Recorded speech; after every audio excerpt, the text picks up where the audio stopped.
So if you're a fan of Canadian football, this is a pretty exciting time for you. For the first time in a long time, Canada has a very good football team. We're in the final stages of qualifying. When this round started, I didn't know how I wanted to do kind of like a post-match analysis, but I'm just gonna come and kind of sum up the three matches that took place as quick as I can. So the match against Honduras, USA, and tonight El Salvador, which was a big win for the Canadians. Um, what I liked throughout these three matches, obviously the points that came with the matches that took place. So 5 points. We probably could have done a little better. We're always gonna talk about that Honduras match and maybe that we should have got all 3 points.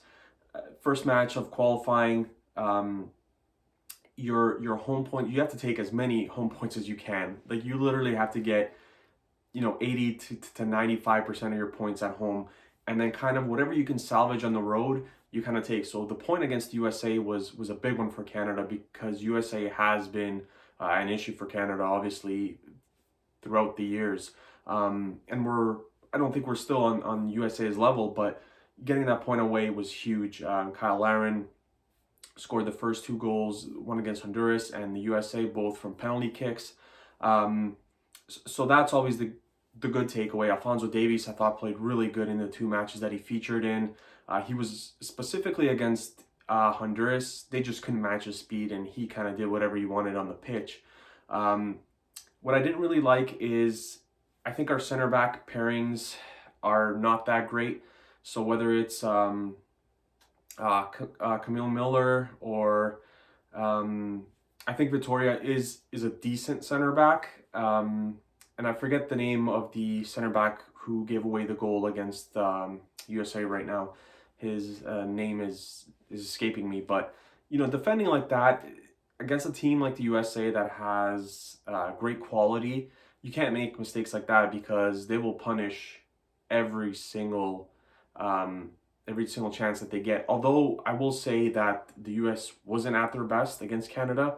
I think they had some chances that they should have capitalized on. But then you could look at Canada and say, we had 3 or 4 clear-cut chances apart from the goal that we should have capitalized on. And maybe going home with 3 points wasn't as far-fetched as we thought. I thought Alistair Johnston was great in every match that he featured. He was probably the best back in this team. Boran, when he had to, did an excellent job. I'm kind of used to him watching him play for Red Star Belgrade, but he had a really big save in that Honduras match. If you remember back, the ball, he tipped it, the ball hit the post, and you could argue that if he didn't tip it, that it would have been a goal and Honduras would have won that match. But another thing I didn't like is just we didn't capitalize on enough of our chances. Like I said, against the USA, I think it was Kyle Larin that had a really good chance from 6-7 yards out, missed it, and it could have shifted the match. I think the first match against Honduras, I think we did a lot of the hard work, and then when it came time to score or bury the ball, we had some issues with not getting shots on target, which again it's going to come back to kind of haunt you. So overall, when you look at the matches, 5 points, you're going to take it. Again, maybe 7, maybe all 9 even if you want to be really confident going forward, because I think that USA match was a match that maybe we could have got 3 in, and obviously the Honduras one, that's kind of like a trap game, what they say, or how sports analysts usually call it. It's the first game of qualifying. The opponents are kind of even. First match, fans back, and then you don't get the result that you want. But going forward, I think this team is going to be right up there in the mix when it comes to qualifying. With U.S., Mexico, whoever else is there, Honduras, Costa Rica's doing kind of poorly now, but Panama. So it's going to be really tough in this next set of games. When Canada does have Jamaica, Mexico, and I believe that Panama at home, October 13th, that's the when the match takes place. That's going to be, I think we're going to have a really good and clear view of what this team looks like after those 3 matches. Again, there's 14 that take place for this qualifying phase.